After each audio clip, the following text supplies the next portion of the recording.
I see them walking down the sidewalk in their Gucci shoes. Man, I don't need that kind of 5 o'clock news.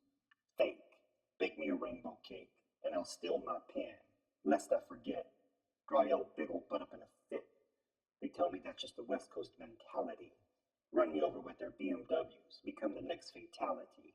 But I ain't no sound. I ain't no fury. Hit you with a mess of words, leaving your vision blurry. Here we go. This point of reference addresses a historical perspective of college freshman writing instruction in the United States. James A. Berlin was a theorist in the field of composition studies in the United States.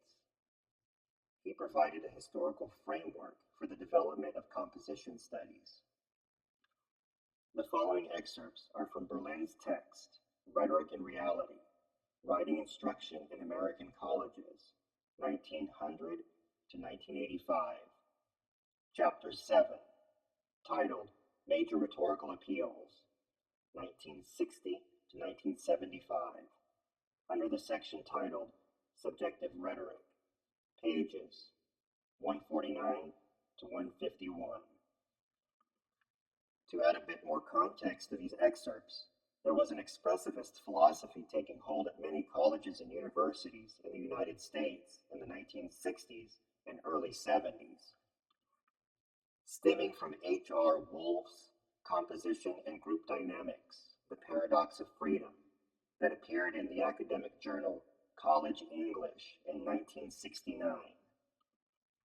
Essentially, Wolff presents connections between the expressive elements of composition, such as depth psychology, composition as art, and composition as a political act. Wolff claims that one of his best writing sections consisted of creative writers and activists who he believed were able to share their own selves and their worldviews.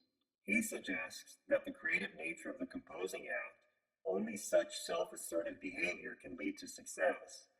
For Wolff, this premise resulted in a course in which small student groups worked independently from the teacher.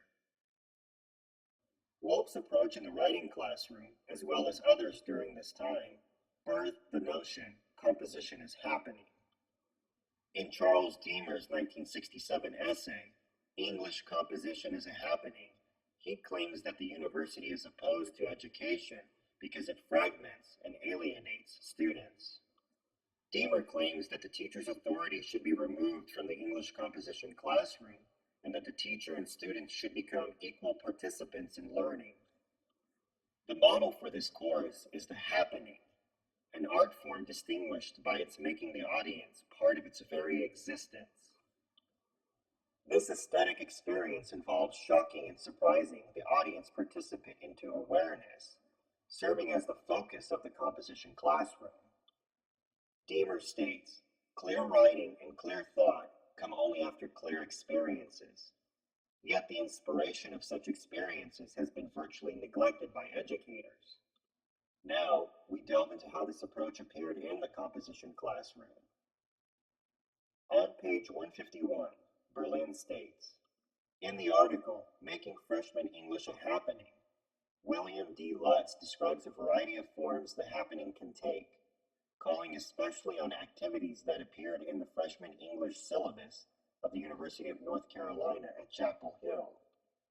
Lutz explains that since writing is creative, it requires an alteration in the very process by which we attempt to teach writing.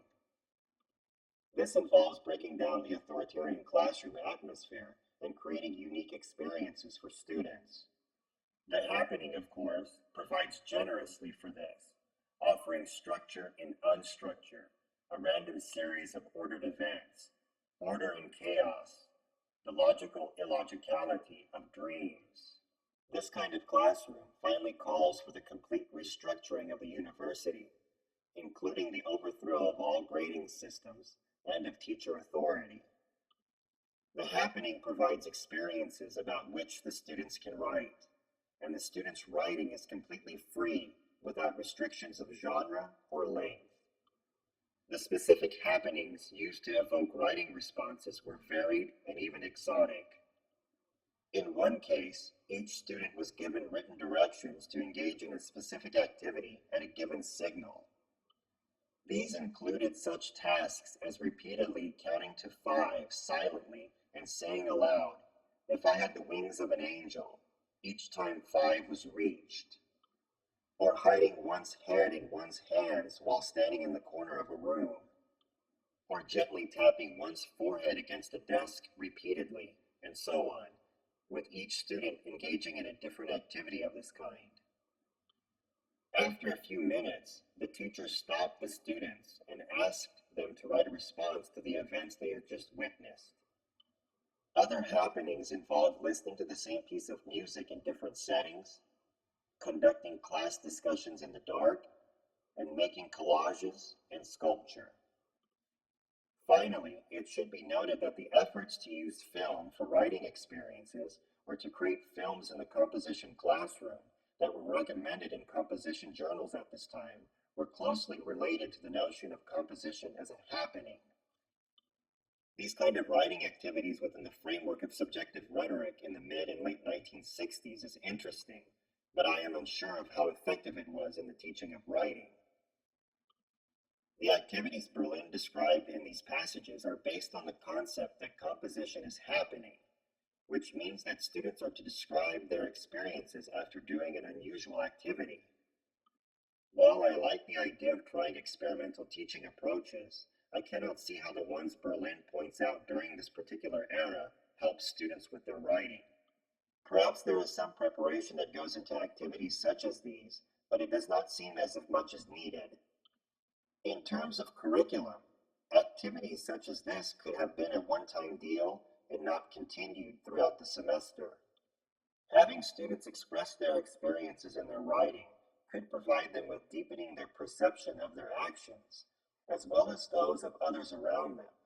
But can those activities that exemplify a happening improve the ability to describe those perceptions? One of the things that ran through my mind when I first read this in Berlin's text was that perhaps the instructors were trying to make the composition classroom something more than what it was meant to be. Also, some of the activities described make me think of psychology, mostly because of the nature of them. Berlin had previously mentioned that there was a shift from teaching literature to teaching composition in US universities. So, teaching composition and the studying of it was starting to gain recognition and space within many English departments in the US. This is witnessed with the creation and expansion of the Conference on College Composition and Communication in 1949 and its journal, College Composition and Communication. Professors and instructors in this emerging field were searching for ways to validate the teaching and study of composition through the publication of their pedagogical strategies. Robert J. Connors, in his text titled Composition Rhetoric, Backgrounds, Theory, and Pedagogy, discusses how in the 1960s composition instructors started to push back against the teaching of grammar and mechanical correctness.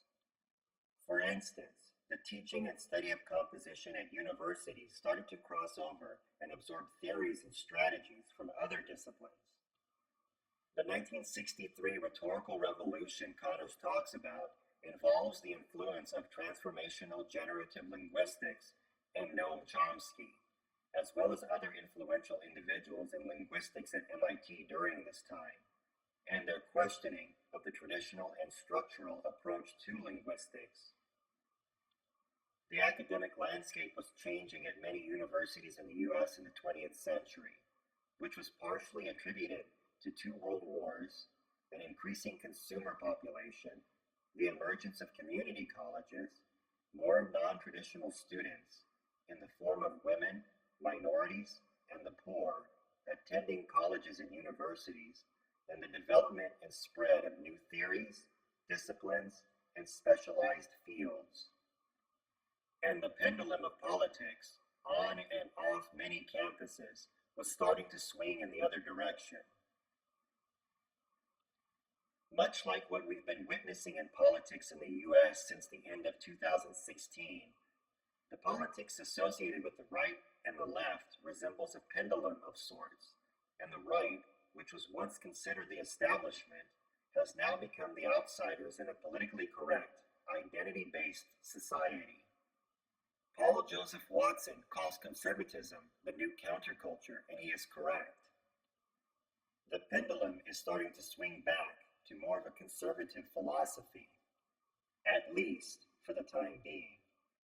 However, the swing back is bringing a few remnants with it, and the relevance of those remnants and what they will morph into is yet to be seen in the realm of education, and particularly in the teaching of writing in higher education. We'll have to wait and see what happens. I would like to return to the notion of education as a transaction before I wrap this up. Technology and the internet has greatly affected the teaching of writing in higher education. The other point of reference has to do with online paper writing services. These are the online businesses that assist students with their academic papers. Here are a few examples of online paper writing services. Paperfalcons.com, a service that provides editing and consulting services. Bidforpapers.com. Students can submit an assignment description and choose a writer to write their paper. WriteMyEssayOnline.com. Students can choose a writer, make a price plan, and then evaluate the writer's work. PaperDueNow.com. Students can submit the details for their writing assignment and then choose a payment plan. EssayTigers.com. Similar features as those businesses mentioned.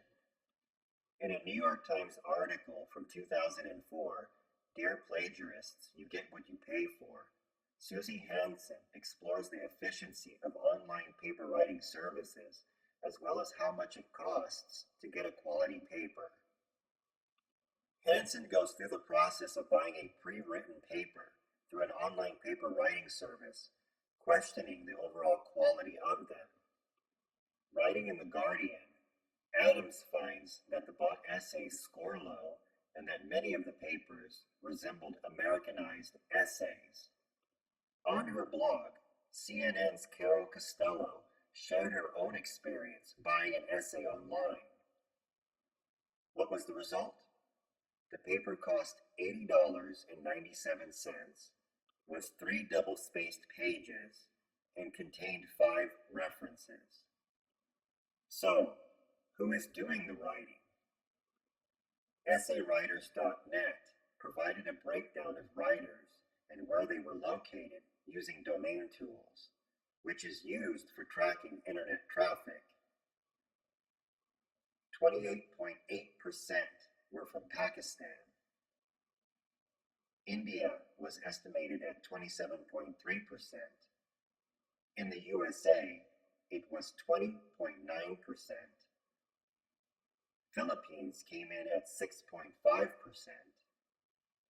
Ukraine at 4.2%. And Indonesia at 1.8%. In the Atlantic article, Write My Essay Please, Richard Gunderman examines why students are using ghostwriters to write their papers. Is the practice of buying papers through online services degrading education? Gunderman's discussion on this topic is that the practice of students paying others to do their work is placing too much importance on assignments, grades, and degrees ahead of real learning. Why do students buy their papers? SirInstitute.com posts 3 possible reasons and benefits of students buying their papers online. Here's a quick breakdown of those reasons. Reduces pressure. Purchasing their paper relieves students of unrealistic pressure. Assists with understanding. It also helps students understand the assignment better. Provides more time. Finally, students can focus on more important things in life. SirInstitute.com appears to be a resource site for helping students with their writing, such as formatting and organizing essays, using writing conventions, developing research topics, as well as offering advice when purchasing academic papers through online writing services. Is buying an academic paper a form of plagiarism? For instance, using another's ideas for writing and claiming it as your own? Or is it merely a form of ghostwriting? And how would a professor or teacher know if the student did not write the paper? Will programs such as Turnitin.com and Blackboard's SafeAssign be able to read a bought paper as plagiarism, especially if the content is original? Never. Caught within the swirl of mayflies, wondering what is the thing called the sun, never to feel its rumored rays on me, only to know the story of it, told by ancient languages from those about to die, while a day passes and the evening brings the final casting off of my outer shell. I bid thee adieu.